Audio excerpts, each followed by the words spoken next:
I would like to pass the floor directly to the CEO of the Port of Amsterdam, Mr. Koen Overtoom.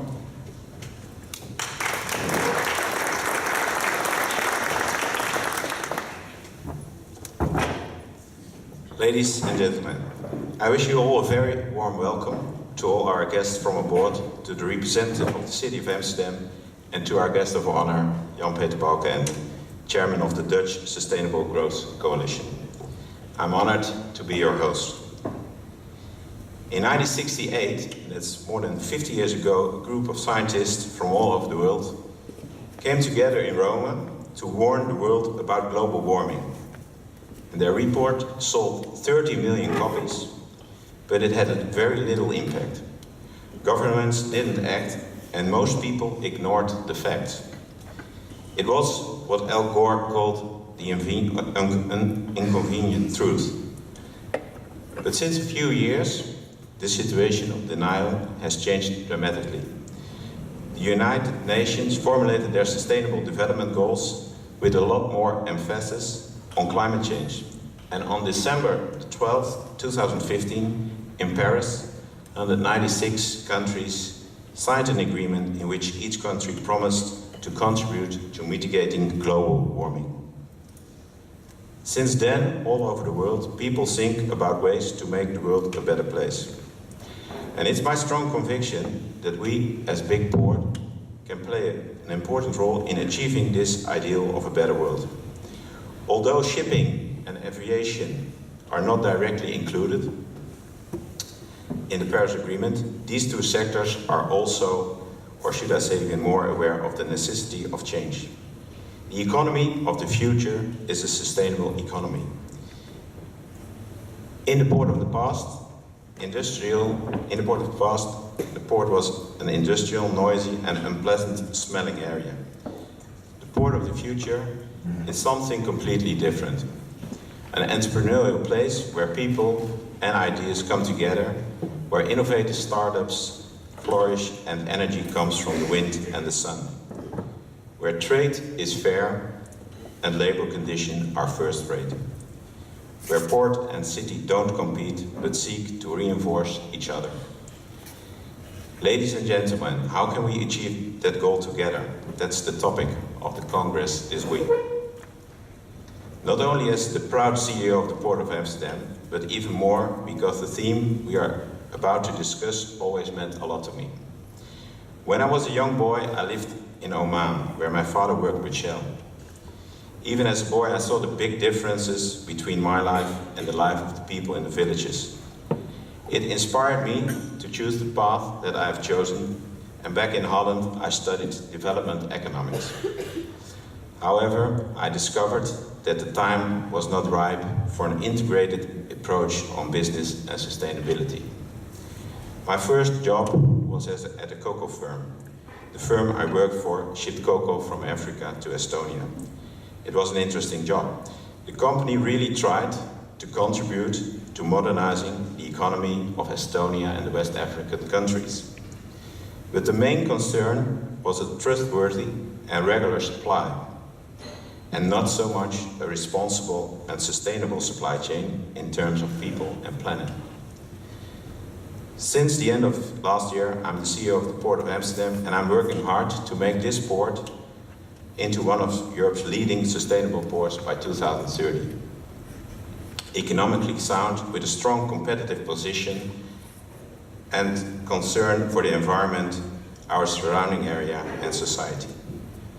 That's more than just idealism, because I'm convinced that to become more sustainable is the only way to survive. A modern port can play an important role in the transition from traditional to sustainable energy.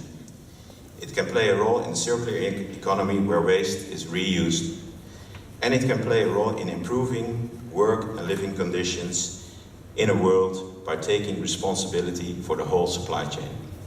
But it will not be easy. There are big challenges ahead of us, and today I would tell you some of the four main challenges that we see in Amsterdam. Number one is the energy transition, also known as Sustainable Goal number 7, affordable and clean energy. For the Port of Amsterdam, traditionally a big energy port, the decrease in the use of coal to generate electricity has an enormous impact on our business and commodity flows. In 2008, as the first port in the world, we decided not to admit new fossil terminals. We even decided last year to aim for a stop of all coal handling in 2030, a decision with great impact on our business. On the other hand, the energy transition provides an enormous boost for the growth of renewable energy sources such as solar and wind power, and that's what we act upon. We are co-owner of a wind energy park together with energy company Eneco, and we aim at least 100,000 square meters of solar panels in our area in the coming years. In cooperation with existing and new customers, we develop ways to create and store clean energy and becoming a battery for the city.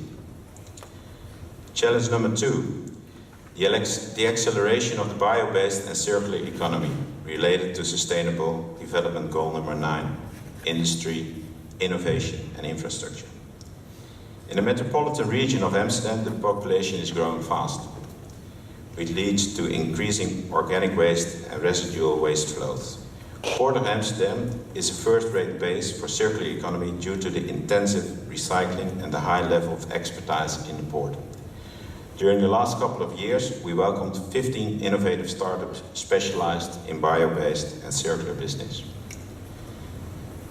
Sustainable challenge number 3 is, and that's a very difficult one, is the port-city integration. Related to Sustainable Development Goal number 11, make cities resilient and sustainable. As many of you will recognize, the coexistence of a port and a city is not always easy.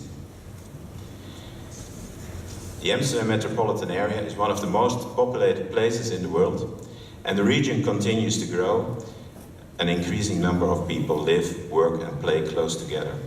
So the question is, how can we ensure development of the port and the city without increasing the pressure on the environment?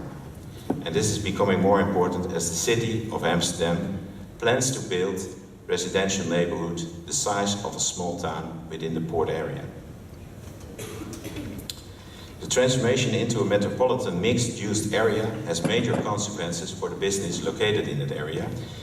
And we are trying to convince the city council that the port not only uses space, but it creates space by offering state-of-the-art solutions for logistical city problems like waste and building materials. And I'm sure that in the end, we can solve the problem together. And then, last but not least, challenge number 4, active participation in responsible supply chains, related to Sustainable Goal number 12, responsible production and consumption. Production and supply chains are extremely complex, and it's difficult to trace the origin of raw materials, work out what's going on at the suppliers, how products are manufactured, and what will be their final destination. Are we sure the workers of the cocoa plantations are all over 18?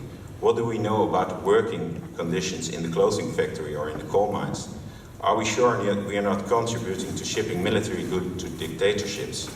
We have a responsibility there. So we constantly ask ourselves, how can we best fulfill our responsibility and demand attention for a fair and transparent supply chain? Fortunately, we see that things are changing for the better. When I looked at the time when I worked for the cocoa company back in the 90s, I see that a lot has changed since those days. But we also have to put ourselves a new and important task. And though our influence in the complex world of supply chains may be small, we can stimulate and encourage. We stimulate and reinforce traceability, fair certification, and not only in cocoa, but in all cargo. Not on our own, but in partnerships with others. Ladies and gentlemen, colleagues, we have a lot to do. Energy transition, circular economy, port city integration, responsible supply chains. The task ahead of us is not easy, but we are not on our own. And that's what we are here for this week, for discussing the wide range of possibilities in partnership. The overall theme we choose for this conference is creating partnership for sustainable development. And I firmly believe that working together is vital for what we are hoping to achieve. We can learn so much from each other, we can exchange good practices, and together we are stronger, together we can influence fair supply chains. And of course, working together is not always easy. You must be transparent, you must be reliable, patient, and learn by trial and error. And if there is one world where these practices are well known in Holland, it's politics. Our government always have been based on cooperation, on coalitions, and on partnership. And we call it in Holland polderen, seeking compromises. And it has made Dutch politics famous.